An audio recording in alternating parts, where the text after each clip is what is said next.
They laughed at the poor veteran for dragging an old broken dresser across Montana, until his German shepherd scratched one drawer and uncovered a secret worth $250 million.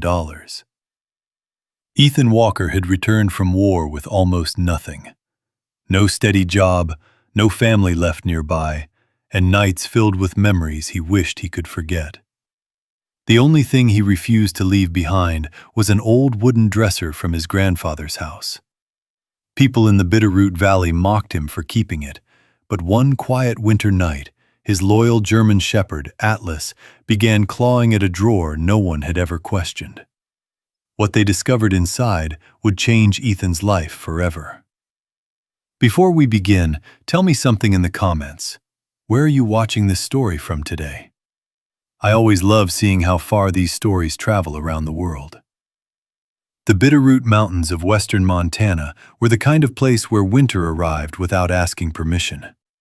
Snow gathered quietly along the dark slopes, clinging to pine branches and old fences, turning the world into something silent and heavy. The wind moved through the valleys like a low whisper, carrying the smell of frozen earth and distant wood smoke. On the far edge of a dirt road outside the small town of Darby stood a narrow wooden cabin that looked like it had been forgotten by time. The roof sagged slightly in the middle. One window was cracked. The porch leaned just enough to make visitors nervous, but the cabin was still standing, and inside it lived Ethan Walker. Ethan had once been the kind of man people noticed when he entered a room. Tall, broad-shouldered, disciplined. The army had shaped him that way during the years he served overseas in Afghanistan. Back then, his posture had been straight, his eyes sharp, his voice calm and steady even under pressure. Now he carried himself differently. The weight on his shoulders was invisible, but it was always there. Sometimes it felt heavier than the mountains outside his window. He slept poorly most nights. The silence of the mountains was supposed to be peaceful, but to Ethan it was unpredictable. The smallest noise could snap him awake. The creak of wood, the distant howl of coyotes, the wind rattling loose siding. And when he woke, he didn't wake slowly. His heart would already be racing, his muscles tight, his breath shallow. It took several seconds every time to remember he wasn't in a desert village halfway around the world anymore. He was in Montana, safe. At least, that was what he told himself. Across the room, lying on an old rug beside the wood stove, a large German shepherd lifted his head the moment Ethan stirred. The dog's name was Atlas. Atlas didn't bark. He simply watched. Dark brown eyes steady and alert, ears slightly forward. After a moment, he rose to his feet and padded quietly across the cabin floor. His nails clicked softly on the wood before he stopped beside Ethan's chair and rested his head gently against the man's knee. Ethan exhaled slowly. "Yeah," he murmured, running a hand through the dog's thick fur. "I'm up." Atlas had been with him through everything. Through dust storms and mortar fire. Through long patrols and nights that seemed like they would never end. The Army had assigned Atlas to Ethan during his final deployment. Officially, Atlas had been trained to detect explosives. Unofficially, he had become Ethan's shadow. The dog had saved his life once. Maybe twice. After the war, when Ethan returned home, the Army retired Atlas as well. Neither of them had anywhere else to go. So they came to Montana together. The cabin wasn't much. One room, a small kitchen, a bathroom barely big enough to turn around in. But it was cheap, and it sat far enough away from town that Ethan didn't have to answer questions about why loud noises made him flinch or why crowds made his hands shake. Most people in town knew him only as the quiet veteran who fixed farm equipment when someone's tractor stopped working. Sometimes he found jobs repairing fences or clearing fallen trees. Sometimes there wasn't any work at all. Money came and went like the mountain weather. But there was one object inside the cabin that Ethan had never considered leaving behind. It stood against the far wall opposite the window. A dresser. Old, dark, carved from heavy wood that had long since lost its shine. The brass handles were tarnished, and the edges of the drawers were worn smooth from decades of use. Anyone looking at it would assume it belonged in a junkyard, or maybe the back corner of a thrift store. But Ethan had carried that dresser with him everywhere. 3 states, 5 different apartments, 2 storage units, and finally this cabin. He had hauled it across icy roads in the back of a borrowed pickup truck when he moved to Montana. It had been the first thing he brought inside. Atlas walked over to it now and settled down beside it like a guard. Ethan watched him for a moment. "You like that thing more than I do," he said quietly. The dog's tail thumped once against the floor. Outside, the wind pushed against the cabin walls again. Ethan rose slowly from his chair and crossed the room. He placed a hand on the dresser's surface. The wood was cool beneath his fingers. There were scratches across the top, old marks from years before he owned it. Sometimes he wondered how many people had touched this dresser before him, how many homes it had seen, how many lives had passed around it. Most people who visited the cabin noticed it right away.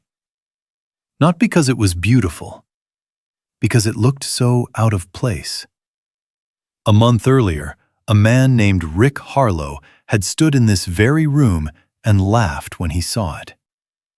Rick owned one of the largest cattle ranches in the valley. He had money, land, and the kind of confidence that came from never worrying about either. Rick had been there to ask Ethan to repair a broken hydraulic line on a tractor. But when he saw the dresser, he stopped in the doorway and shook his head. "You haul that thing everywhere?" Rick asked. Ethan didn't answer. Rick walked over and tapped the wood with his knuckles. "Man," he said, chuckling, "this thing's older than the mountains." Ethan simply wiped a bit of dust from the surface. Rick leaned closer, studying the carved patterns along the edges. "You know what I'd do with this?" he said. Ethan looked up. "Firewood." Rick laughed again. "Seriously, you could chop this thing up and heat the cabin for half the winter." Atlas had stood up then, not growling, not aggressive, just watching Rick carefully. Rick noticed. "Dog likes it, huh?" Ethan finally spoke. "It stays." Rick raised both hands. "Hey, not my house." He turned toward the door. "But if you ever get tired of it," he called over his shoulder, "I'll bring an axe." The memory lingered now as Ethan stood in the quiet cabin. Atlas shifted slightly beside the dresser. Outside, snow had begun to fall again. Soft flakes drifted past the window like slow-moving ash. Ethan rubbed his eyes. He hadn't slept more than 3 hours the night before. The nightmares had been worse lately. Louder, more vivid. Sometimes he could still hear the explosion. Sometimes he could still smell the burning metal. And sometimes, when he woke up suddenly in the dark, he had to reach down and touch Atlas just to remember he was home. The dog was real. The mountains were real. And the war was over. Ethan turned away from the dresser and added another log to the stove. The fire flared softly. Atlas stood and moved closer to the warmth. For a moment, the cabin felt almost peaceful. But outside, The wind kept blowing across the frozen valley, and somewhere beyond the mountains, the past was still catching up. Ethan didn't know it yet, but the old dresser standing against the wall, the one everyone in town thought was worthless, was about to change everything. And the first one to understand that would be the dog. Atlas lifted his head slowly from the floor beside the dresser. Outside, the Montana wind pressed harder against the cabin walls, rattling the loose boards along the porch. Snow drifted against the windows in soft white streaks, but inside the cabin, the air had grown warm from the fire Ethan had just fed. The dog didn't move at first. He simply watched the dresser. His ears tilted forward slightly, the way they always did when something caught his attention on patrol long ago. Ethan noticed. He leaned back in the worn chair near the stove and studied Atlas across the room. "What is it, boy?" Atlas didn't answer with a bark. He rarely did. Instead, the big German shepherd stood slowly and walked to the dresser. His nose lowered to the wood, sniffing along the bottom edge where the floor met the legs. Ethan watched the dog with mild curiosity. Mouse again? That happened sometimes during winter. Small field mice would sneak into the cabin looking for warmth. Atlas usually handled that problem quickly. But this time, the dog's behavior was different. He sniffed carefully along one side of the dresser, then the other, moving his nose across the drawers as if reading something written into the grain of the wood. Then he sat down beside it, still staring. Ethan chuckled softly. "You guarding it now?" Atlas didn't look away. The fire cracked quietly in the stove. Ethan rubbed a hand over his face. The exhaustion from another restless night weighed on him like wet snow. His eyes drifted toward the dresser. He had looked at that piece of furniture thousands of times. And yet, tonight, something about it felt heavier. Not physically, just present. It stood taller than Ethan's waist, carved from thick walnut wood darkened by age.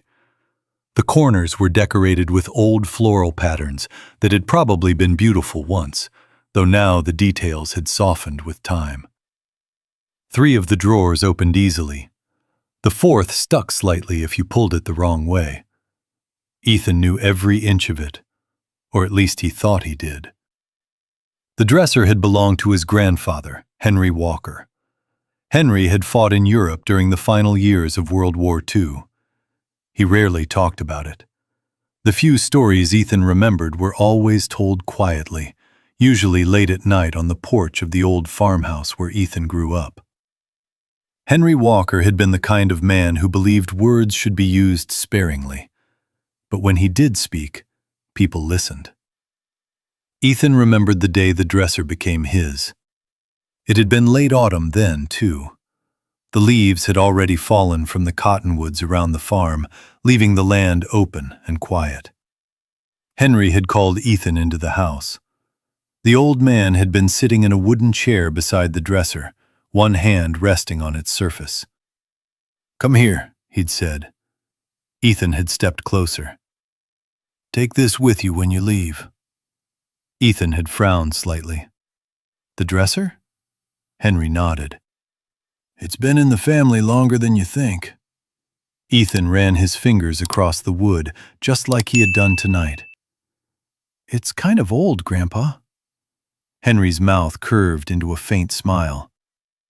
"Old doesn't mean useless." Then the old man leaned back in the chair and looked directly at him. "There are things in this world people overlook because they're in too much of a hurry to see value." Ethan hadn't understood. He was 22 then, young, impatient, already preparing to enlist in the army. "Just furniture," Ethan had said with a shrug. Henry shook his head. "Maybe." Then he added something Ethan would never forget. "Or maybe not." Back in the cabin, the memory faded like breath on cold air. Atlas shifted beside the dresser again, drawing Ethan's attention. The dog had lowered his head and was sniffing the bottom drawer more intensely now. "Still at it, huh?" Ethan rose from his chair and walked across the room. The wooden floor creaked softly under his boots. Atlas moved slightly aside, but kept watching the drawer as Ethan reached for the handle. The brass knob was cold against his fingers. He pulled. The drawer slid open easily. Inside were only a few folded shirts and an old wool blanket. Nothing unusual. Ethan pushed it closed again. "See?" he said to the dog. Atlas tilted his head. Ethan laughed quietly. "You're losing your touch, soldier." Atlas gave a soft huff through his nose and lay back down. Ethan turned toward the window. Snow had thickened outside, the flakes moving sideways in the wind. The dirt road leading toward town had already begun to disappear beneath white drifts. Tomorrow's trip into Darby would be slow, but he needed the work. Rick Harlow had called earlier that afternoon, asking if Ethan could repair a hydraulic line on one of the ranch tractors. Ethan didn't particularly enjoy working for Rick. The man had a way of talking that made everything sound like a favor he was granting the world. Still, work was work, and Ethan needed the money. His rent was already 2 weeks late.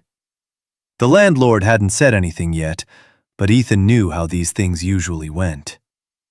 First, a warning, then a deadline, then a padlock on the door. Atlas stood again suddenly. This time he walked back to the dresser and placed one paw lightly against the wood. Ethan turned. "What now?" The dog scratched once. Not aggressively, just a single careful motion. Then he sniffed the same spot again. Ethan sighed. All right. He stepped over and pulled open the drawer once more. Atlas immediately leaned forward, nose dipping toward the inside. But after several seconds, the dog sat back again. Ethan looked down. Nothing. No mice. No hidden food. Just the same folded shirts. False alarm, Ethan muttered. He closed the drawer again. Atlas remained beside the dresser, watching it with quiet focus. Ethan shook his head with a tired smile. You're getting weird in your old age. The wind howled outside the cabin again. Inside, the fire settled lower in the stove. Ethan walked back to his chair and lowered himself slowly into it. Atlas eventually returned to the rug beside the fire, but even as he lay down, his eyes kept drifting back toward the dresser, as if he knew something no one else did. Ethan didn't notice, not yet, but before long, that old dresser everyone in town called worthless was going to demand attention, and Atlas was going to make sure it did. Morning came slowly in the Bitterroot Valley. The storm had passed sometime during the night, leaving the mountains wrapped in a deep white silence. Snow rested heavy on the pine branches outside the cabin, bending them toward the ground like bowed heads. Inside, the fire in the stove had died down to a faint red glow. Ethan Walker woke the way he often did, suddenly, with the sharp intake of breath that came from a dream he couldn't quite remember. For a few seconds he didn't move. His eyes stared at the wooden ceiling. His heart thumped hard in his chest. Then the familiar warmth pressed against his side. Atlas. The German shepherd was already awake, lying beside the bed with his head resting on Ethan's boot. The dog's eyes were calm, steady, watching him the way he always did after a rough night. Ethan exhaled slowly. Morning, partner. Atlas's tail thumped once against the floor. The cabin felt colder than usual. Ethan swung his legs out of bed and pulled on a thick flannel shirt. When he opened the stove door and added fresh logs, the fire crackled back to life. Outside, sunlight began to creep across the snow-covered hills. Montana mornings had a way of making the world look brand new, even when life inside that world felt worn down. Ethan poured water into a dented metal kettle and set it on the stove. Atlas moved toward the door, waiting patiently. Yeah, Ethan said, reaching for his boots. I'm coming. The cold hit them both the moment the cabin door opened. Atlas bounded out first, paws crunching through fresh snow as he trotted toward the tree line. Ethan stepped onto the porch and stretched his stiff shoulders. The valley below looked peaceful. Smoke curled from chimneys in the distant town of Darby. A hawk circled above the frozen fields. From a distance, it looked like the kind of place where nothing bad had ever happened. But Ethan knew better. He rubbed the back of his neck, feeling the tightness there. Atlas returned a few minutes later, trotting back with his usual alert posture. He shook the snow from his coat and walked inside. Ethan followed. The warmth of the cabin wrapped around them again.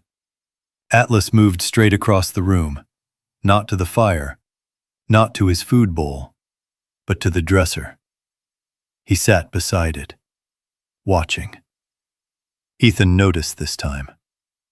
You're still on that thing? Atlas's ears twitched slightly. Ethan walked over and placed a mug of coffee on the table beside the dresser.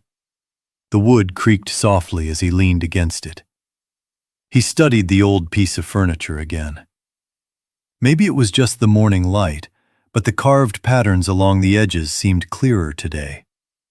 Vines and small flowers ran along the corners, the kind of detailed craftsmanship that people didn't bother with anymore. He ran his fingers across the surface. The wood was worn smooth. Grandpa always liked sturdy things, he muttered. That thought lingered. Henry Walker. Ethan's grandfather had lived nearly 80 years on the same stretch of land outside Missoula. The farmhouse had been simple but strong, built with thick beams and wide windows that faced the mountains. When Ethan was a kid, he spent most summers there, fishing, fixing fences, listening to stories that Henry never told quite the same way twice. Henry had fought in Europe during the war, but the stories he shared weren't about battles. They were about the long marches through forests, about the men who stood beside you when things went wrong, about loyalty and patience. War teaches you something most people never learn, Henry once told him. What's that? Ethan had asked. That the things worth trusting aren't always the loudest or the newest. Henry had tapped the old dresser beside him. Sometimes the strongest things are the ones that just keep standing there. At the time, Ethan thought his grandfather was just talking about furniture. Now, standing in the quiet cabin years later, he wasn't so sure. Atlas shifted again. The dog stood and pressed his nose against the side of the dresser. Then he sniffed along the bottom drawer once more. Ethan frowned slightly. All right, he said, crouching down beside him. Let's see what's got you so interested. He pulled open the top drawer. Nothing unusual. A few socks, an old flashlight, a folded map of the Bitterroot Valley. The second drawer held spare tools and a small hunting knife. The third drawer contained folded clothes. Atlas sniffed them briefly before pulling away. Then he sat down again, right in front of the bottom drawer. Ethan watched him for a moment. You've checked that 3 times already. Atlas lifted one paw and tapped the drawer lightly. Once. Ethan sighed. Persistent, huh? He grabbed the handle and pulled. The drawer slid out halfway, then stopped. Ethan frowned. That's new. The drawer had always stuck a little when pulled too fast, but this time it felt different, like something inside was catching. Atlas leaned forward again, nose nearly touching the wood. Ethan pushed the drawer back in and tried again. This time it slid out further. Still nothing unusual, just the same old wool blanket folded neatly in the bottom. Ethan lifted it out. Atlas sniffed the empty drawer. Then he looked up at Ethan with those steady brown eyes. Ethan chuckled. If you're expecting treasure, you're about 80 years too late. He placed the blanket back inside and pushed the drawer closed. Atlas stayed where he was, watching. Ethan stood and stretched his back. The morning sunlight had reached the window now, casting long golden lines across the floor. For a moment, the cabin looked almost peaceful. Ethan grabbed his jacket. "Come on," he said to the dog. "We've got work to do." Rick Harlow's ranch was nearly 10 miles outside town, and Ethan wanted to get there before the roads iced over again. Atlas followed him to the door. But just before they stepped outside, the dog turned once more toward the dresser. He stared at it quietly, as if committing something to memory. Then he followed Ethan into the cold morning. Neither of them knew it yet, but the old dresser Henry Walker had left behind was still keeping its secret, and Atlas was the only one who could hear it, waiting. The Bitterroot Valley changed fast once winter truly arrived.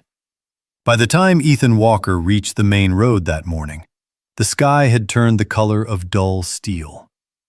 The sun was gone behind a thick blanket of clouds, and the wind rolling down from the mountains carried the sharp promise of another storm.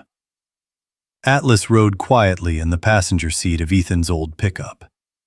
The truck was nearly as worn as the cabin. Rust crept along the edges of the doors, and the heater only worked when the engine felt like cooperating. But it still ran, and right now, that was enough. Ethan gripped the steering wheel and guided the truck slowly along the narrow road that wound through the valley. Snow crunched under the tires. The radio didn't work anymore, so the only sound inside the cab was the low rumble of the engine and Atlas's steady breathing. They had driven this road hundreds of times. Atlas sat upright, watching the forest pass by the window. Every once in a while, his ears twitched. Always alert, always listening. It was the same posture he had carried during their patrols overseas. Ethan glanced at him. "Still think you're on duty, huh?" Atlas blinked slowly, but didn't move. The ranch came into view about 20 minutes later. Rick Harlow's place was hard to miss. It stretched across nearly 200 acres of land at the base of a wide hill. The barn was freshly painted red, and the main house stood large and modern compared to the older structures scattered around it. Money showed everywhere. New trucks, clean fences, bright floodlights. Ethan parked near the equipment shed. The moment he stepped out of the truck, the cold wind cut through his jacket. Rick Harlow was already standing near the open barn doors. He was a tall man with a thick gray mustache and the confident posture of someone who had spent his entire life being the most powerful person in the room. When he saw Ethan, Rick smirked. "Well, look who decided to show up." Ethan shut the truck door and walked over without answering. Atlas followed close behind him. Rick noticed the dog immediately. "Still dragging that mud around with you?" Atlas stopped walking. His ears lifted slightly. Ethan placed a hand on the dog's neck. "He's not bothering anyone." Rick chuckled. "Sure looks like he's the one doing the garden these days." Ethan ignored the comment. "What needs fixing?" Rick pointed toward the tractor parked inside the barn. "Fuel line froze again." Ethan stepped past him and climbed up onto the machine. His hands moved automatically. Wrench, valve, check the line. The work was simple. He had fixed this tractor 3 times already this winter. Atlas settled down beside the barn door while Ethan worked. Rick leaned against a stack of hay bales, watching. "You hear the news?" Rick asked after a few minutes. Ethan didn't look up. "No." "Cabin rent's overdue again." The wrench in Ethan's hand paused for a second. Rick noticed. "You know the owner's not the patient type." Ethan tightened the bolt slowly. "I'm aware." Rick shrugged. "Just saying. Winter's not the best time to be looking for a new place." Ethan climbed down from the tractor. "It'll run now." Rick walked over and started the engine. The machine roared to life without hesitation. "Well," Rick said, climbing down again, "looks like you're still worth the trouble." He reached into his coat and pulled out a folded envelope. "Your pay." Ethan took it. He didn't open it yet. Rick nodded toward the truck outside. "That old thing still holding together?" "Barely." Rick's eyes narrowed slightly. "You ever think about selling that antique dresser you keep hauling around?" Ethan froze for a fraction of a second. Then he slid the envelope into his jacket pocket. "It's not for sale." Rick laughed loudly. "That thing's got to weigh 200 pounds. "So?" "So you're hauling junk across Montana for sentimental reasons." He stepped closer. "Tell you what, Walker." Rick rubbed his hands together as if warming them near a fire. "I'll buy it." Ethan looked up. Rick smiled wider. "Not because it's worth anything." He gestured toward the mountains. "But winter's coming hard this year." Rick leaned in slightly. "That wood would burn real nice." Atlas stood up immediately. His body went still. Rick glanced at the dog. "See? Even he knows that thing's useless." Ethan stepped between them. "Not interested." Rick shrugged again. "Suit yourself." He turned toward the house. "But if you change your mind," Rick called back over his shoulder, "I'll give you $100 for it." Ethan walked back to the truck without answering. Atlas jumped into the passenger seat. For a moment, Ethan just stood there beside the open door. The wind howled across the field. $100. He hadn't even opened the envelope yet, but he could already guess what was inside. Probably enough to cover groceries. Not enough to cover rent. He climbed into the truck and shut the door. The envelope opened with a soft tear. Inside were 3 folded bills. $60. Ethan stared at them for a long time. Atlas watched him quietly. Outside, the sky had grown darker. Snow began to fall again. Slow at first, then heavier. Ethan rubbed his forehead. 3 days, he muttered. The cabin owner's warning echoed in his mind. 3 days to pay the rent, or the place would be empty. He leaned back in the seat. Atlas rested his head gently on Ethan's arm. The warmth of the dog's breath spread through the sleeve of his jacket. Ethan closed his eyes for a moment. The thought came quietly.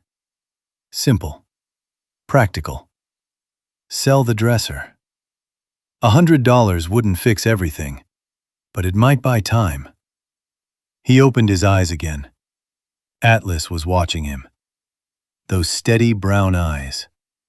The same eyes that had looked at him across a dusty road in Afghanistan when the explosion went off. The same eyes that had dragged him out of the smoke afterward. Ethan exhaled slowly. "Just thinking," he whispered. Atlas didn't move. Outside, the snow kept falling. Back at the cabin, the old dresser stood silently in the corner. waiting. And somewhere deep inside its worn wooden frame, something old was beginning to shift. Night came quickly in the Bitterroot Mountains. By the time Ethan Walker's truck reached the narrow road that led back to his cabin, the sky had turned almost black. Snow drifted across the headlights in swirling patterns, thick enough that the trees at the edge of the forest looked like shadowy figures standing guard. The truck's engine groaned as Ethan pulled into the clearing beside the cabin. He shut the engine off and sat there for a moment. The silence was immediate. No traffic, no town lights, just the sound of wind moving through the tall pine trees. Atlas shifted in the passenger seat and looked toward the cabin. A faint glow leaked from the small window where the stove inside still held a little warmth from the morning. Ethan rubbed his tired eyes.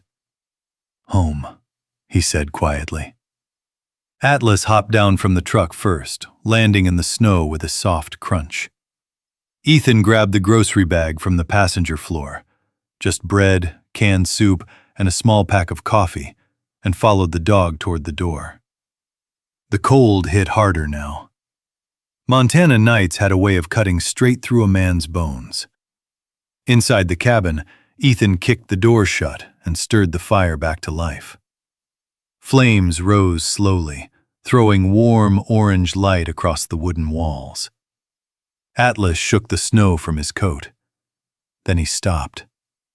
His body turned slowly toward the dresser. The old wooden piece stood in its usual corner near the window. Silent, still, exactly the same as it had been that morning. But Atlas was already walking toward it. Ethan noticed right away. "You again?" Atlas lowered his head and sniffed along the edge of the dresser.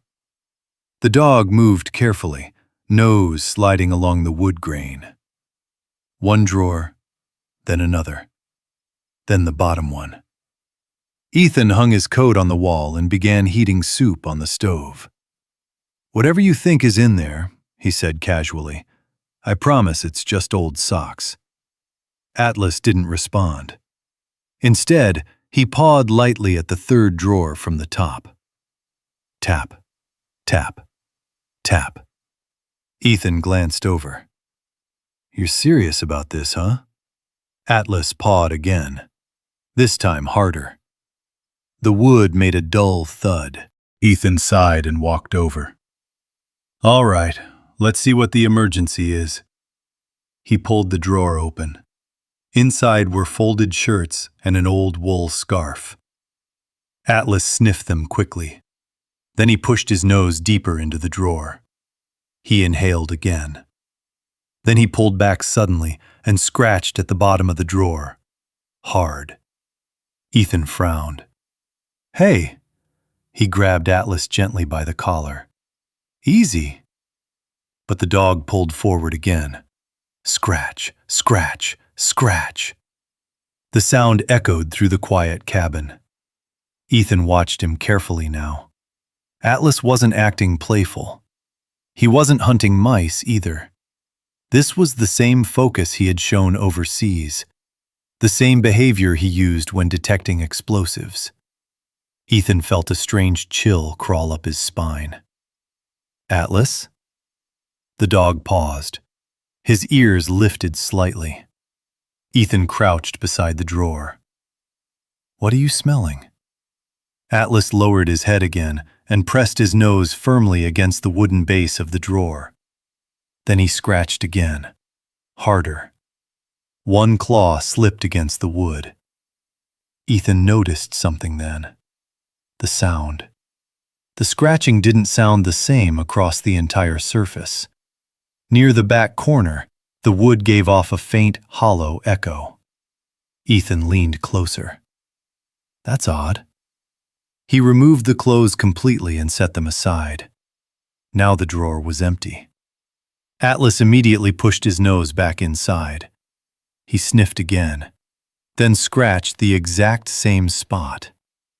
Ethan tapped the bottom panel with his knuckle. Knock, knock, knock. Most of the drawer sounded solid, but one section near the back corner made a different noise. Hollow. Ethan sat back slightly. That shouldn't... He reached inside and pressed down on the wooden panel. Nothing happened. Atlas scratched again, harder this time. His claws scraped the wood until Ethan grabbed his paw. "Easy, boy." Atlas whined softly. Ethan had heard that sound before. Usually right before Atlas discovered something important or dangerous. He stared at the drawer again. His grandfather's words drifted back into his memory. Some things look worthless until the right person looks closer. Ethan ran his hand slowly across the bottom panel. The wood felt smooth, but near the back corner there was the smallest ridge, almost invisible. He pressed his thumb against it. Nothing. He tried again. Still nothing. Atlas nudged his arm impatiently. "All right," Ethan murmured. He pushed harder this time. For a second, nothing happened. Then, click. The sound was quiet, barely louder than the snapping of a twig. But inside the drawer, something shifted. Atlas froze. Ethan slowly lifted his hand. The wooden panel moved slightly upward, just enough to reveal a thin line along the edge. Ethan's heartbeat quickened. "Well, I'll be..." He slid his fingers into the gap and lifted. The entire bottom panel rose smoothly. Underneath it was a hidden compartment. Atlas leaned forward immediately. Inside the secret space sat a small leather pouch, dark brown, old. The kind of leather that had aged for decades. Next to it lay a folded envelope sealed with brittle yellow tape. Ethan stared at them. For a long moment he didn't move. The fire crackled softly behind him. Snow tapped gently against the window. Atlas sat beside him, watching. Ethan finally reached down and lifted the pouch. It felt heavier than he expected. Inside, something solid shifted. Metal, maybe, or paper bundles. He set it on the table, then picked up the envelope. On the front, written in faded ink, were 3 words. To Ethan Walker. His grandfather's handwriting. Ethan's throat tightened. Atlas rested his head quietly against Ethan's knee. For years, that old dresser had stood in the corner like nothing more than a piece of forgotten furniture. Now, suddenly, it felt like something else entirely. Like a door that had just been opened. And whatever waited behind it had been hidden there for a very long time. The cabin grew very quiet. Ethan Walker sat at the small wooden table, the leather pouch and the yellowed envelope lying in front of him. The only sound came from the slow crackle of the fire inside the iron stove and the soft wind pushing against the cabin walls. Atlas sat beside him. The German shepherd's posture was alert but calm, as if he understood that something important had just happened. Ethan stared at the envelope for a long time before touching it. His grandfather's handwriting was unmistakable. The same thick letters he remembered from old birthday cards and notes left on the kitchen table when Ethan was a kid. To Ethan Walker. His fingers hesitated above the paper. Atlas nudged his knee gently. "Yeah," Ethan murmured. "I know." He peeled the brittle tape away slowly. The envelope opened with a soft tear. Inside was a folded letter and several pieces of paper that looked older than anything Ethan had seen in years. He unfolded the letter first. The paper crackled as it opened. The handwriting inside was steady but aged. Ethan began to read.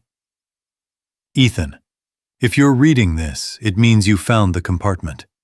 And if you found it, then you did exactly what I hoped you would do. You held on to something that everyone else thought was worthless. Ethan stopped reading for a moment. A faint smile appeared at the corner of his mouth. That sounds like you, Grandpa. Atlas tilted his head slightly. Ethan continued. I knew someday life would get hard for you. Life always gets hard for the men in our family. But I wanted to leave you something more than money. I wanted to leave you a test. Anyone can spend money. Not everyone knows how to hold on to something when the world tells them it has no value. If you kept the dresser long enough to find this letter, it means you passed that test. Ethan swallowed. His throat felt tight. Atlas rested his head on Ethan's thigh, sensing the shift in emotion. Ethan looked down at the other papers that had fallen out of the envelope. They were thick documents, printed on heavy stock paper. Stock certificates. Old ones. Very old. Some of the company names were familiar even now. Others he didn't recognize. He picked one up and read the date. Another one. Another. Ethan's eyebrows pulled together in confusion. Grandpa, what did you do? He moved to the laptop sitting on the small table near the window. The machine was slow and old, but it still connected to the internet when the weather was good. Tonight, the signal flickered weakly. He typed the first company name into the search bar. The page loaded slowly. Atlas sat beside him, watching the screen as if he understood every word. When the numbers appeared, Ethan leaned closer. He blinked, then blinked again. That can't be right. He refreshed the page. The numbers stayed the same. The value of just that one stock certificate had climbed into the millions. Ethan sat back in his chair. A strange, stunned laugh escaped his throat. Okay, that's weird. He opened another certificate, another company, another search, another number. Higher. Much higher. Ethan's breathing slowed. The cabin felt suddenly smaller. Atlas watched him closely now. Ethan leaned forward again and picked up the leather pouch. His hands were steady but careful as he opened the small clasp. Inside were more documents. Several more stock certificates, and one more folded sheet of paper. This one was shorter. Ethan unfolded it. The handwriting was the same. Ethan, the papers you found are only copies. The real assets are held in a trust. I didn't hide this money because I was afraid someone would steal it. I hid it because I wanted to make sure the right person found it. Someone patient. Someone loyal. Someone who understood the value of things that don't look valuable at first. The address you need is written below. Take this letter to the attorney listed there. He will explain the rest. And if Atlas is still with you when you find this, give that dog a good steak. He probably deserves it more than you do. Henry Walker. Ethan read the letter twice, then a third time. The words didn't feel real yet. A trust, an attorney, real assets. Atlas lifted his head. Ethan looked down at him slowly. You hear that? Atlas's tail thumped once against the floor. Ethan shook his head in disbelief. Grandpa, you crazy old man. He leaned back in the chair and looked around the cabin. The cracked wooden walls, the sagging shelves, the old dresser that had just revealed its secret. Everything looked the same, but something inside Ethan had shifted. For the first time in years, the future felt like it might be bigger than the tiny cabin around him. Atlas stood and walked over to the dresser again. He sniffed the open drawer once more. Then he turned back toward Ethan. Ethan watched the dog quietly. You knew something was there, didn't you? Atlas didn't answer. But his eyes held the same steady look they always had, the look of a partner who had never once left Ethan's side. Outside the cabin, the snow continued to fall. Inside, Ethan folded the letter carefully and placed it back in the envelope. Tomorrow he would drive to the town listed in the letter, Bozeman. It was nearly 4 hours away through mountain roads. He had no idea what waited for him there. But one thing was suddenly certain. The old dresser in the corner of the cabin had never been worthless. And the life Ethan Walker thought he understood was about to change completely. Ethan barely slept that night. The fire burned low in the iron stove while the wind moved across the Bitterroot Mountains like a restless tide. Snow continued falling through the darkness, piling quietly around the cabin. Ethan lay on the narrow bed staring at the ceiling. Every time he closed his eyes, he saw the same things again. The hidden drawer, the leather pouch, the letter in his grandfather's handwriting, and the words that kept circling through his mind. The real assets are held in a trust. Atlas lay on the floor beside the bed, his breathing slow and steady. The German shepherd had fallen asleep hours ago, but every so often his ears twitched at some distant sound outside. Ethan envied that calm. For him, the night felt endless. Around 4 in the morning, he finally sat up. "All right," he whispered into the quiet room. "Enough." Atlas lifted his head immediately. Ethan swung his legs off the bed and pulled on his boots. "We're going for a drive." Atlas stood up, tail swaying once. The sky was still dark when Ethan stepped outside. The cold air slapped him awake instantly. Snow had piled halfway up the truck tires during the night, and the windshield was buried under a thick layer of ice. It took nearly 20 minutes to clear enough to see the road. Atlas sat patiently in the passenger seat while Ethan scraped the glass. When the truck finally started, the engine coughed twice before settling into its familiar rough idle. Ethan checked the envelope again. Inside were the copies of the certificates and the address, a law office in Bozeman, nearly 4 hours away through mountain passes. He stared at the paper for a moment. "Guess we're going sightseeing." Atlas wagged his tail once. The drive east through Montana felt longer than usual. The road wound through frozen valleys and snow-covered forests, climbing slowly toward the mountains before dropping into wide open plains. Sunrise came late behind thick gray clouds. By mid-morning, the sky had turned pale and bright, reflecting off miles of untouched snow. Ethan kept both hands tight on the steering wheel. The truck heater worked just well enough to keep the windows from frosting over again. Atlas sat upright beside him the entire time, watching, waiting. By the time the first buildings of Bozeman appeared on the horizon, Ethan felt like he had driven through an entirely different world. Compared to the quiet valley near his cabin, the town felt busy. Cars moved through intersections. People walked along sidewalks. Store signs glowed in the winter daylight. Ethan parked the truck near a tall brick building on Main Street. The law office address matched the letter exactly. Atlas hopped down beside him. Several people walking past paused when they saw the large German shepherd. But Atlas stayed close to Ethan's leg, calm and disciplined. Inside the building, the air smelled like polished wood and coffee. A receptionist sat behind a long desk near the entrance. She looked up when Ethan walked in. "Good morning." Her eyes dropped briefly to Atlas. "That's a beautiful dog." "Thank you," Ethan said. He reached into his jacket and pulled out the envelope.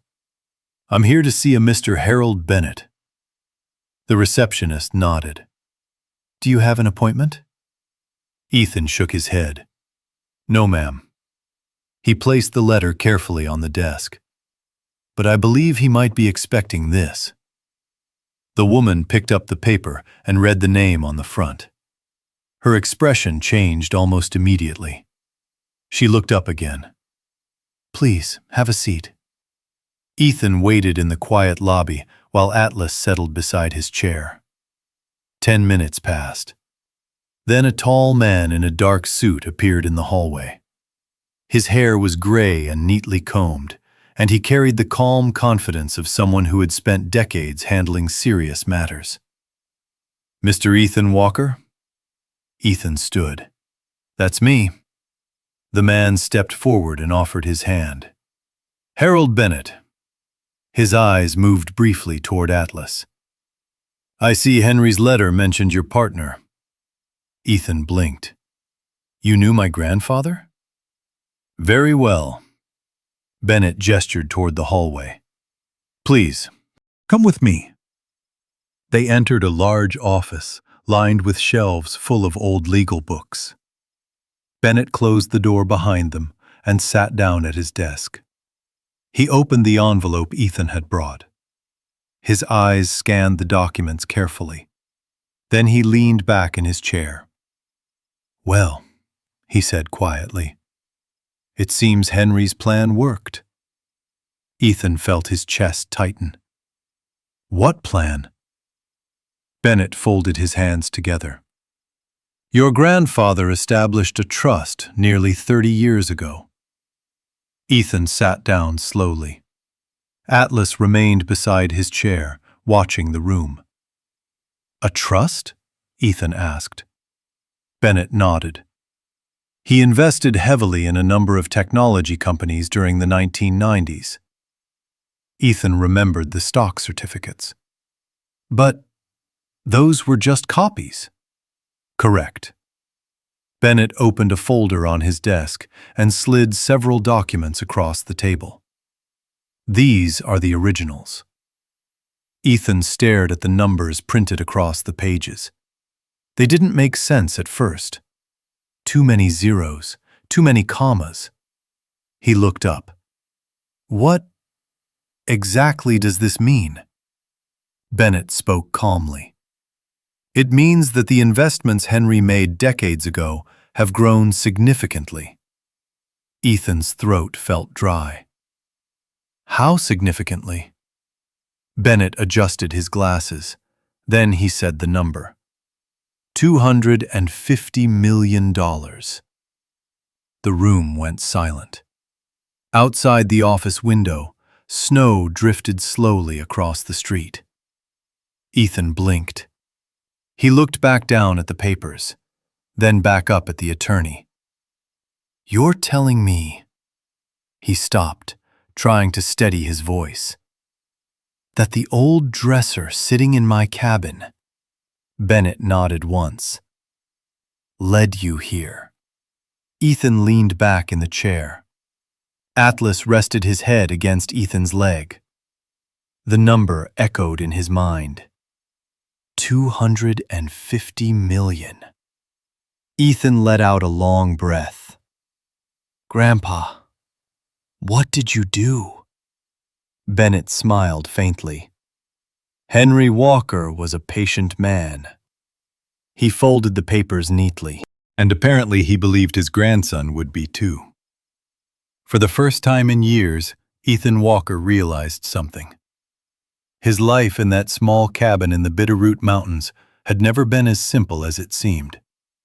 Because hidden inside an old piece of furniture was a fortune big enough to change everything. For several minutes, Ethan Walker didn't say anything. He sat in the leather chair across from Harold Bennett's desk, staring down at the documents spread in front of him. The numbers were still there.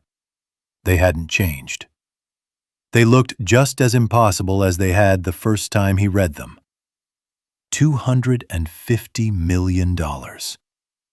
Atlas shifted beside him, his warm weight pressing gently against Ethan's leg. The attorney cleared his throat softly. I realize this may be a lot to take in. Ethan gave a quiet laugh that held no humor.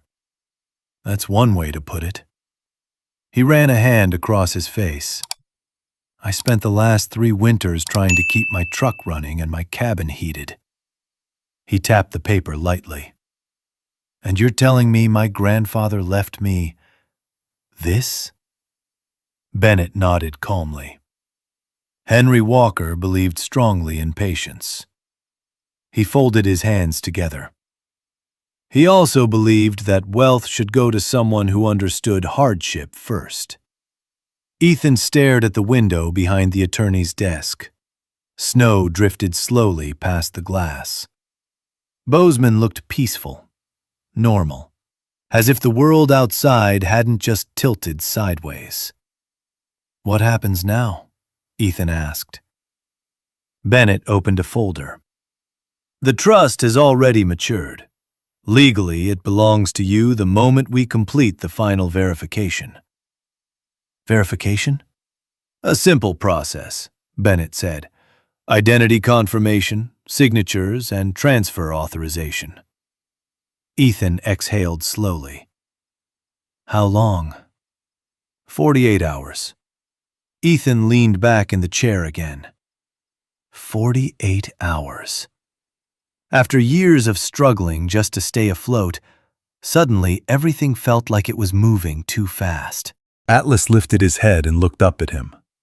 Ethan rested a hand on the dog's neck. You hear that? He murmured. Atlas's tail tapped softly against the floor. Bennett watched the moment quietly. Your grandfather mentioned the dog in the letter. Ethan nodded. He's the reason I'm still here. The attorney smiled faintly. Henry had a similar partner once, a shepherd during the war. Ethan looked up. I didn't know that. Most people didn't. Bennett slid the documents back into the folder. We'll begin the paperwork tomorrow morning. For now, I recommend getting some rest. Ethan stood slowly. The room suddenly felt smaller. Thank you, he said. Bennett walked him to the door. One more thing. Ethan paused. Henry asked me to pass along a message if you ever came through that door. Ethan turned. What message? Bennett's expression softened slightly.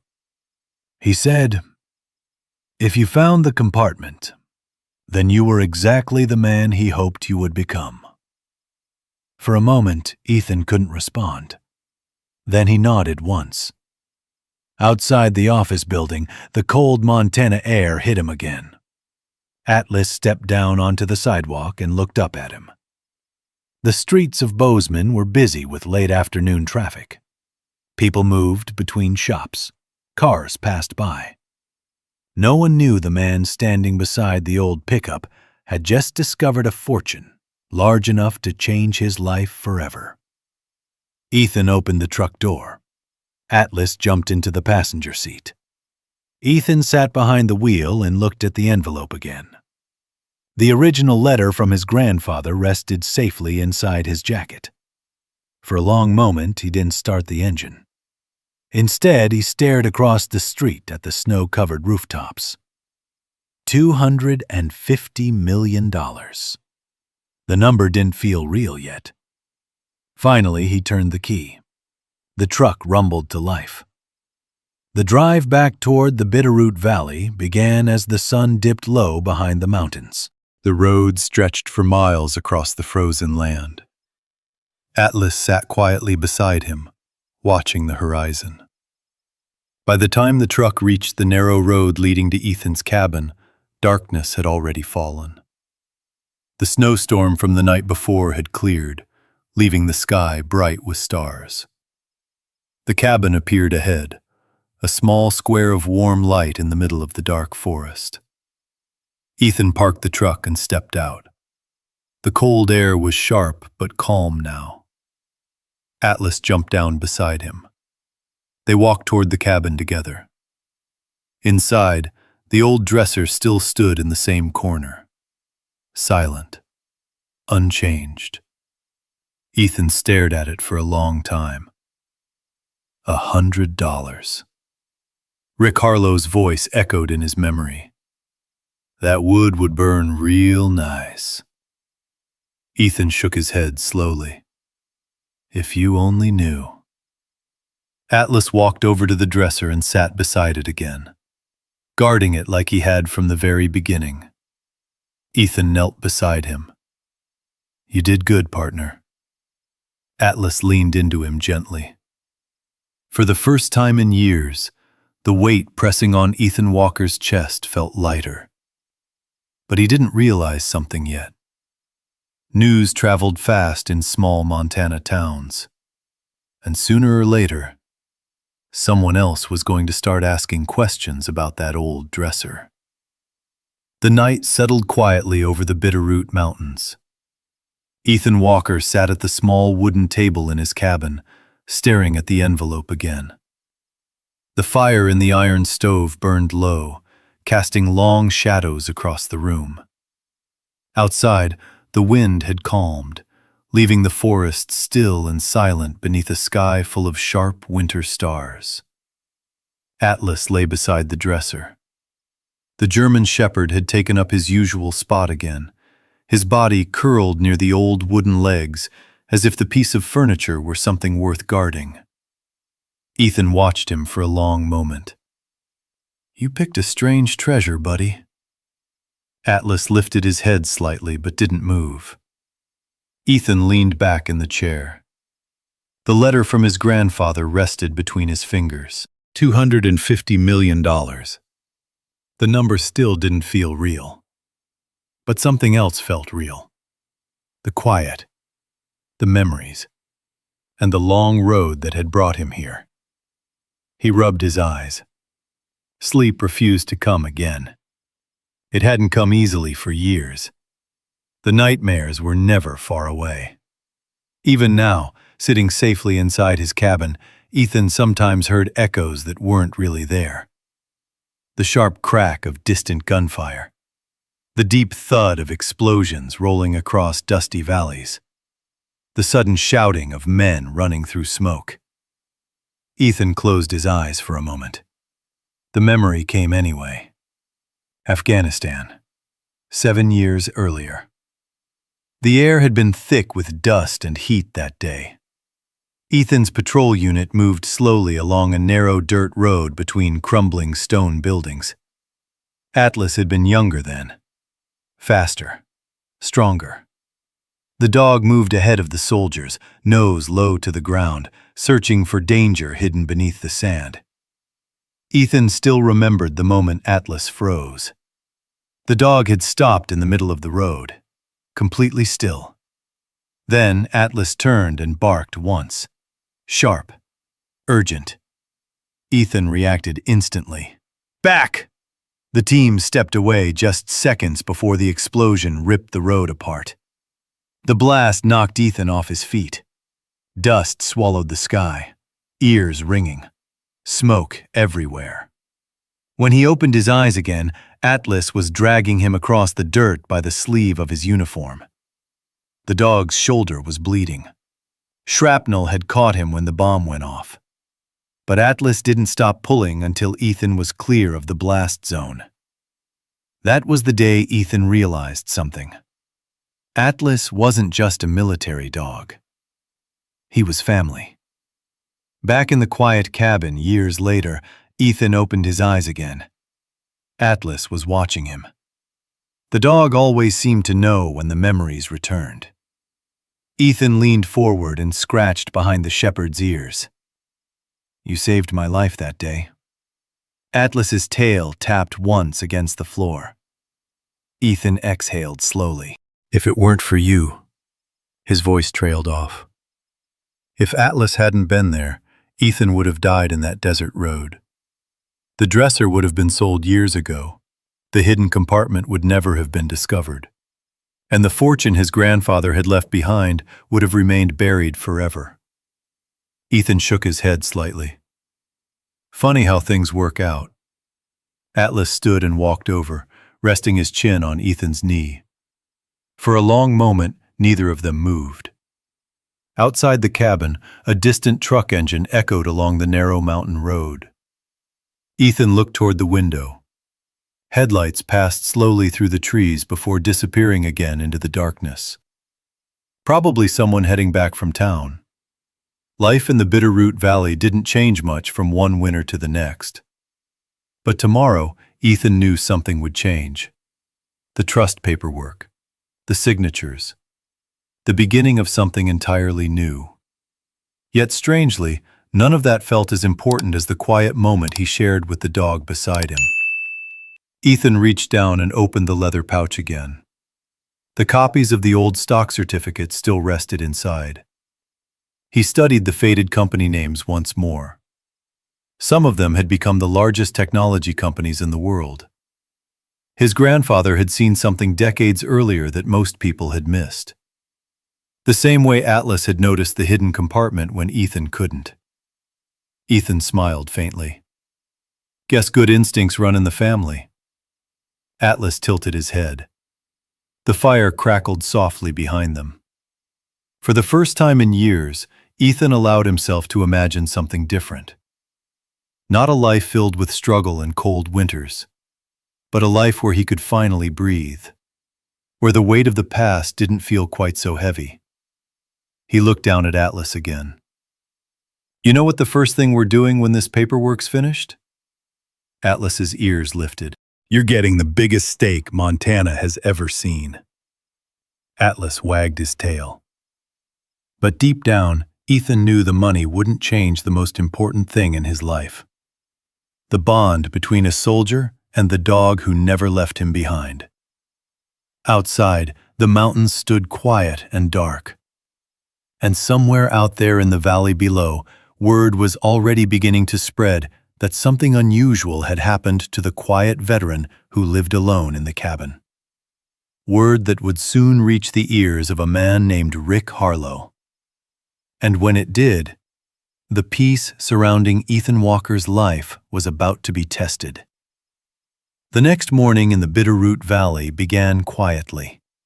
Thin sunlight slipped through the tall pines and touched the snow that covered the clearing around Ethan Walker's cabin. The storm had finally passed, leaving the mountains bright and cold beneath a wide blue sky. Inside the cabin, Ethan sat at the small wooden table with a cup of black coffee. Atlas lay beside the old dresser again.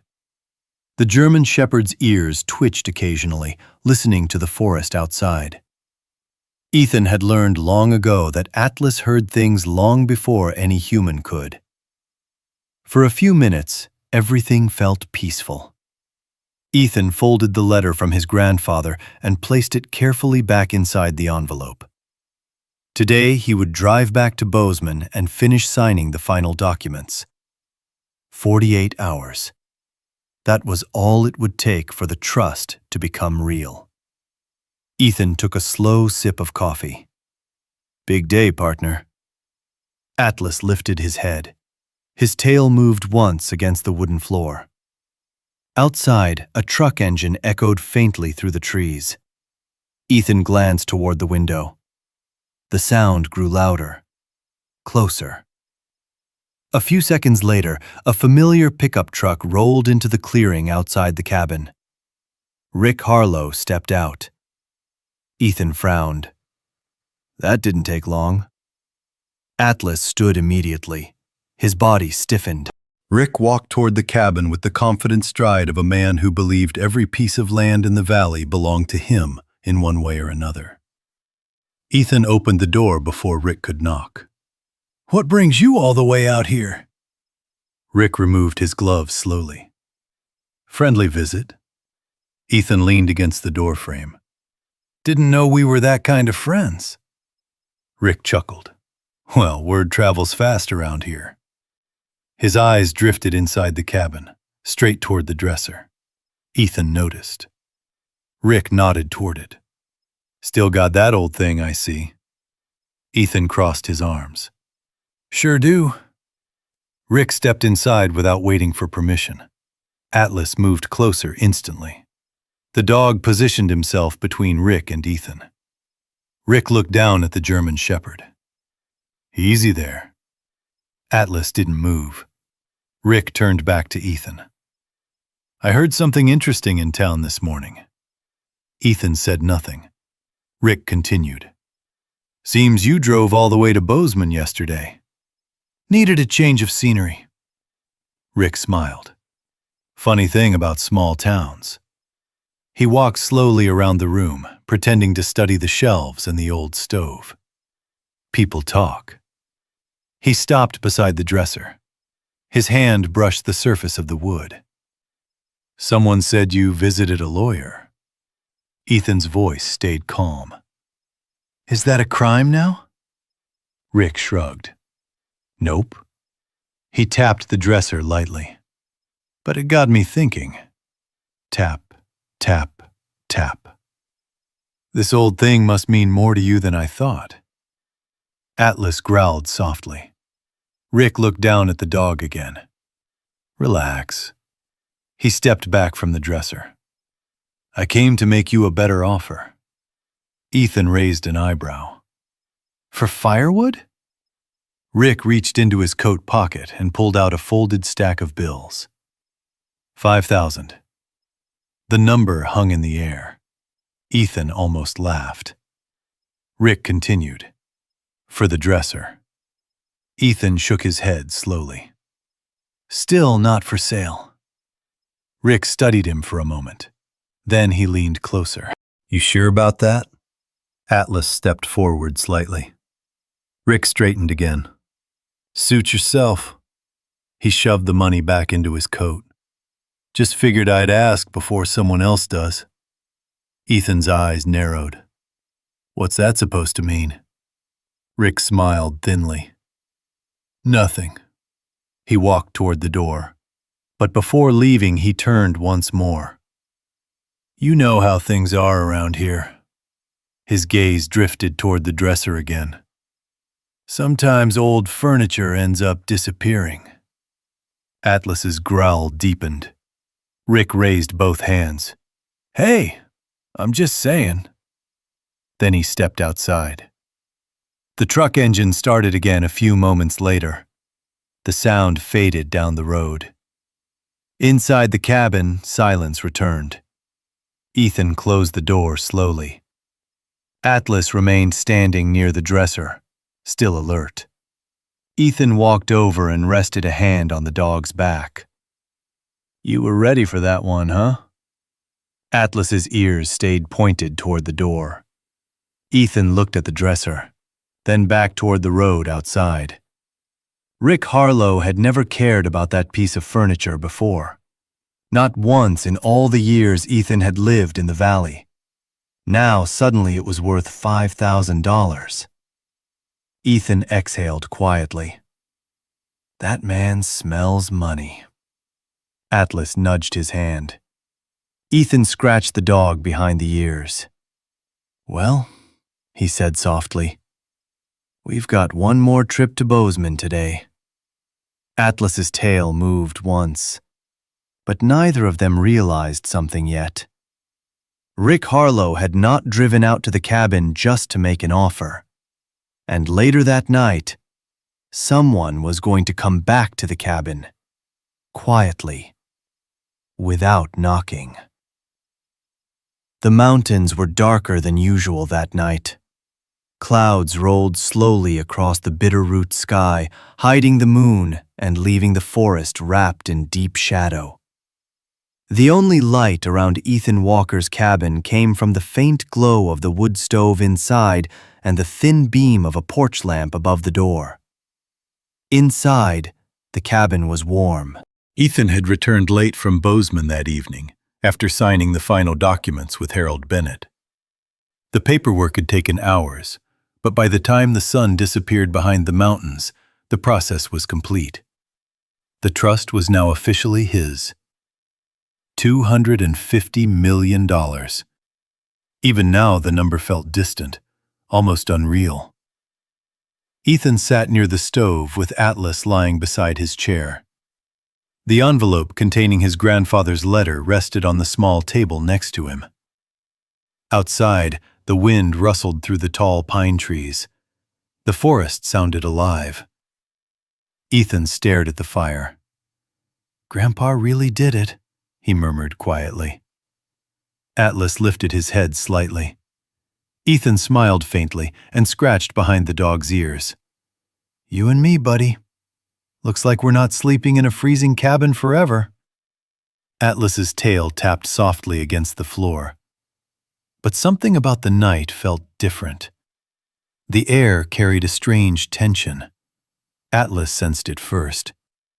The German shepherd suddenly stood. His ears lifted. His body turned slowly toward the cabin door. Ethan noticed immediately. "What is it?" Atlas didn't bark. He didn't growl. He simply stood there, listening. The dog's eyes were fixed on the darkness beyond the door. Ethan reached over and shut the stove door quietly. The room dimmed slightly. The forest outside had gone very still. Too still. Then came the sound. A faint crunch in the snow. Slow. Careful. Someone was walking outside the cabin. Ethan's expression hardened. Atlas moved closer to the door, his muscles tense. Another step. Crunch. The sound came from the side of the cabin now. Whoever it was, they weren't walking toward the front door. They were moving along the wall. Ethan stood slowly.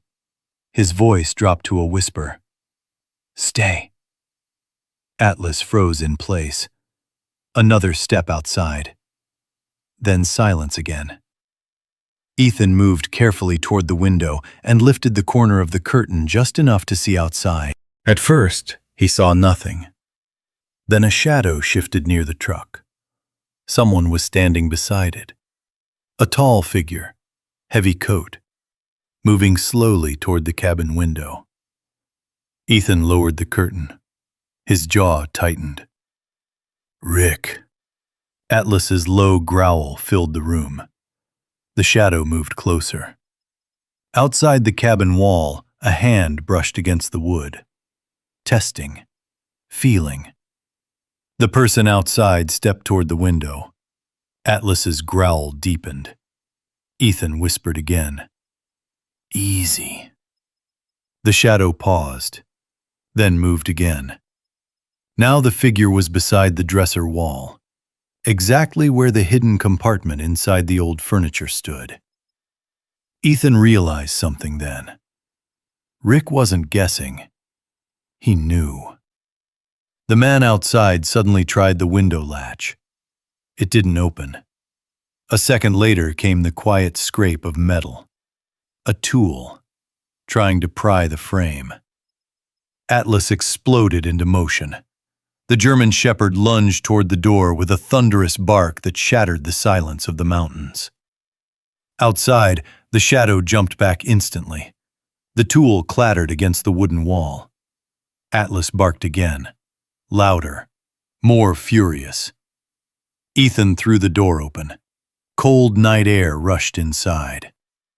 Rick Harlow stood frozen in the snow about 10 feet from the cabin. A crowbar hung loosely in his hand. Atlas leapt forward. Rick stumbled backward, raising his arm instinctively. The dog stopped just short of him but continued barking, teeth bared, body rigid like a coiled spring. Ethan stepped outside. The cold air bit into his lungs. "What the hell are you doing here?" Rick tried to recover his composure. "I was just breaking into my cabin?" Rick lowered the crowbar slowly. "You've got the wrong idea." Atlas barked again. Rick flinched. Ethan's voice hardened. "You came back after dark." Rick didn't answer. Snow drifted between them. The mountains were silent. Finally, Rick spoke again. "I heard about the lawyer."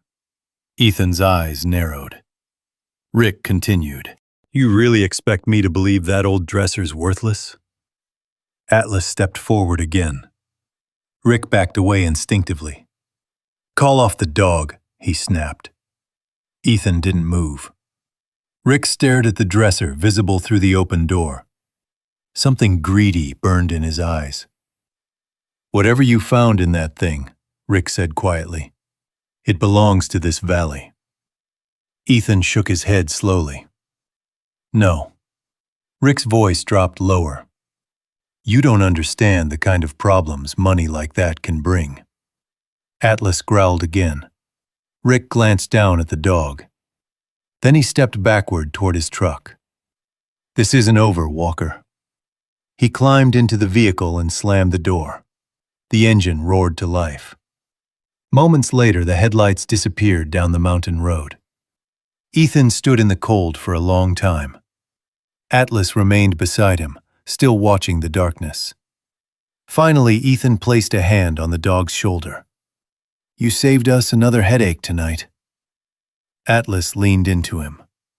Inside the cabin, the old dresser stood quietly in its corner. But now Ethan understood something clearly. The secret hidden inside that furniture had changed everything. And from this moment forward, he and Atlas would have to protect more than just an old piece of wood. They would have to protect the life that secret had created. Morning came slowly to the Bitterroot Mountains. The night confrontation had left the air heavy with tension, but the valley itself looked as peaceful as ever. Sunlight spilled across the snow-covered hills, turning the entire landscape bright and quiet beneath the winter sky. Ethan Walker stood on the small porch outside his cabin. A steaming mug of coffee warmed his hands. Atlas sat beside him. The German shepherd watched the tree line the way he always did, alert, patient, and ready. Ethan took a slow sip of coffee. The events of the previous night still echoed in his mind. Rick Harlow standing in the snow. The crowbar. The greedy look in his eyes. Ethan exhaled quietly. That man's not finished. Atlas's ears twitched, but for now, the morning was calm. Inside the cabin, the old dresser stood exactly where it had always stood, its dark wood catching a thin line of sunlight from the window. For years, it had been nothing more than a forgotten piece of furniture. Now, it had become something else. A symbol. A turning point. Ethan stepped back inside. Atlas followed. The warmth of the stove filled the room again. Ethan walked to the dresser and rested his hand against the smooth wooden surface. You caused quite a mess, didn't you? Atlas sat beside it again, guarding it, just like the first day Ethan brought it to the cabin. Ethan smiled faintly. You were right to trust this thing. But deep down, he knew something important. The dresser itself had never been the real treasure. It had only been the test. 2 days later, Ethan drove back to Bozeman once more. The final transfer from the trust was complete. For the first time in his life, Ethan Walker had more money than he could ever spend. Yet when he drove back toward the Bitterroot Valley that afternoon, he didn't feel like a rich man. He felt like the same quiet veteran who had lived in a small cabin with his dog. And that was exactly the man he intended to remain. The first thing Ethan did with the money surprised almost everyone in town. Instead of leaving Montana or buying a mansion somewhere far away, he purchased a piece of land just outside the valley. The same land where his grandfather's old farmhouse once stood decades earlier. The building was long gone, but the mountains were still there. The wind still moved through the same fields, and the land still felt like home. Over the next year, something new slowly appeared on that land. Not a mansion, not a luxury ranch, but a simple place built for a different purpose. A quiet center designed to help military veterans struggling with the same battles Ethan knew too well. Men and women carrying the invisible weight of war. The kind of weight that followed them home long after the fighting ended. Ethan funded the entire place himself. Therapy programs, outdoor training, working dogs, counseling services. A safe place where veterans could breathe again. And at the center of it all was Atlas. The German Shepherd became something of a legend among the veterans who visited the property. Some called him a hero. Others simply called him the best therapist on 4 legs in the state of Montana.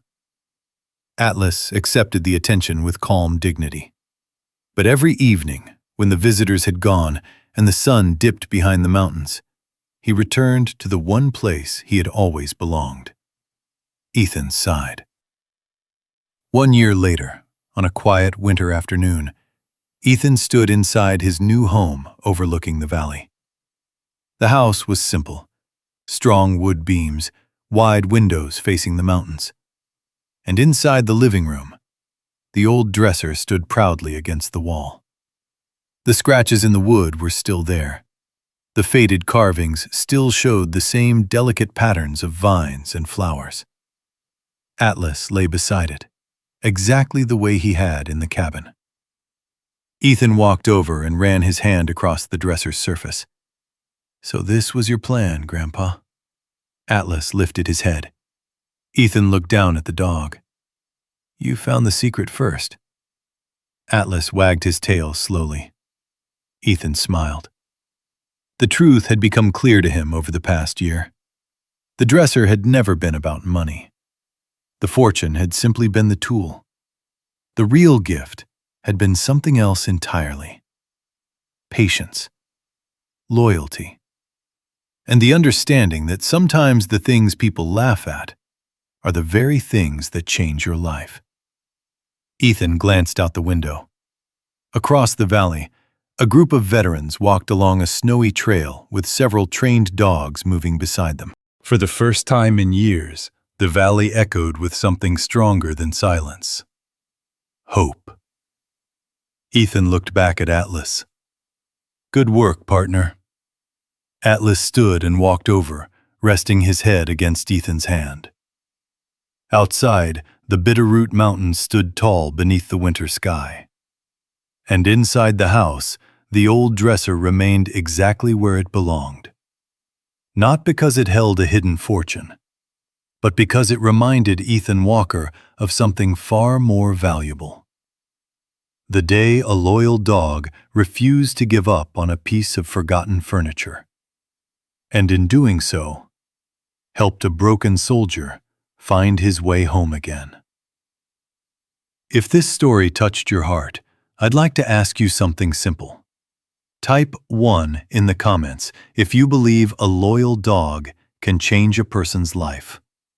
Or type 0 if you think people sometimes underestimate the power of loyalty.